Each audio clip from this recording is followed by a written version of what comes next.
अब हम लोग बात कर लेते हैं मिड ब्रेन की,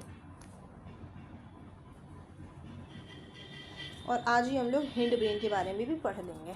तो फिर कल उसके बाद हम लोग चलेंगे क्रेनियल नर्व्स के ऊपर। तो अब हम लोग बात करते हैं मिड ब्रेन की।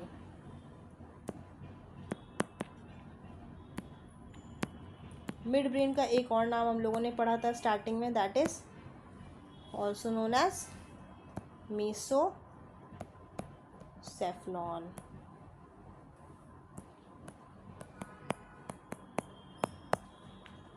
इसका भी आउटर क्या होगा, वाइट होगा, इनर क्या होगा, ग्रे मैटर का होगा।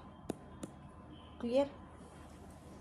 It is a part of brain stem. ये क्या है, ब्रेन स्टेम का ही पार्ट है।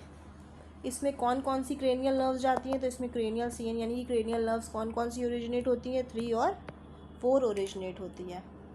अब मिड ब्रेन में भी क्या होते हैं, 2 चीज़ें आती हैं, एक आता है टैक्टम आता है आपका, और एक आता है आपका सबस्टेंशिया नाइग्रा आता है, जो कि हम लोग सबस्टेंशिया नाइग्रा पढ़ चुके हैं और टैक्टम हम लोग अभी पढ़ेंगे। तो अब टैक्टम की बात कर लेते हैं। टैक्टम, तो टैक्टम क्या होता है आपका, टैक्टम 2 तरह के होता है, एक होता है सुपीरियर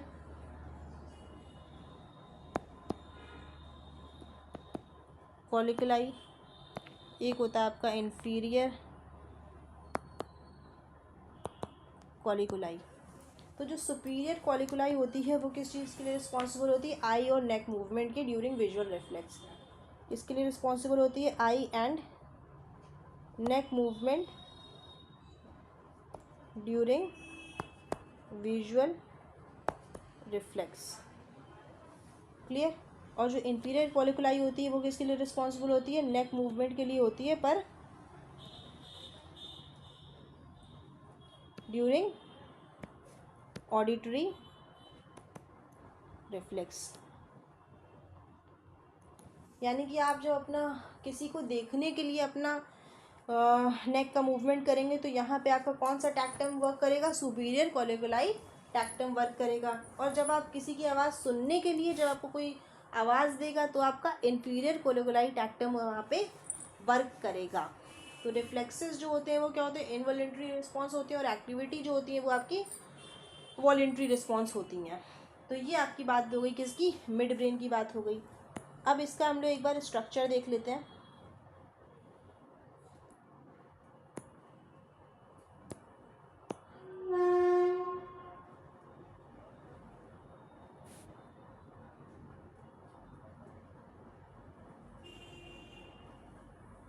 तो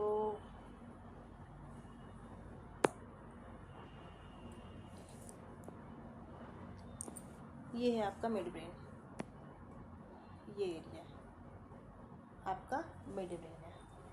क्लियर? अब हम लोग आगे बात करते हैं, हिंड ब्रेन के बारे में बात कर लेते हैं।